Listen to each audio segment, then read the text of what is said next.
বিক্ষোভে উত্তাল সিলেটের রাজপথ। সকালে সরকারি মহিলা কলেজ, এমসি কলেজ ও খাদিজার নিজ এলাকা তেমুখিতে মানববন্ধন, বিক্ষোভ, সড়ক অবরোধ করে প্রতিবাদ জানিয়েছে শিক্ষার্থী ও সাধারণ মানুষ।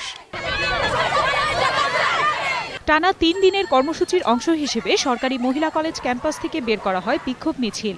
এর আগে তারা কালো ব্যাচ ধারণ করে।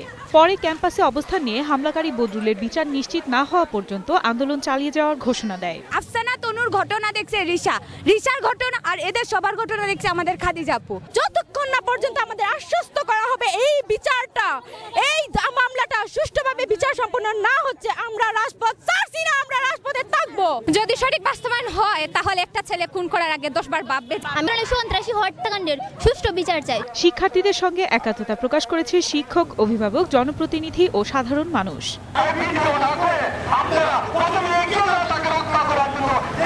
সারা দেশ, সারা জাতি ক্ষোভে ফেটে পড়েছে। এমন নির্মম এবং জঘন্য আক্রমণ আমার ছাত্রীর প্রতি। ৭৫ বছর এই কলেজের সংস্কৃতি, তার উপর আঘাত। একবার দেখে আমি আর চাইতে পারিনি। এদিকে খাদিজার উপর হামলাকারী বদরুল আলমকে হাসপাতাল থেকে শাহপরান থানা পুলিশ হেফাজতে নেওয়া হয়েছে। ডেস্ক রিপোর্ট, ২১শে টেলিভিশন।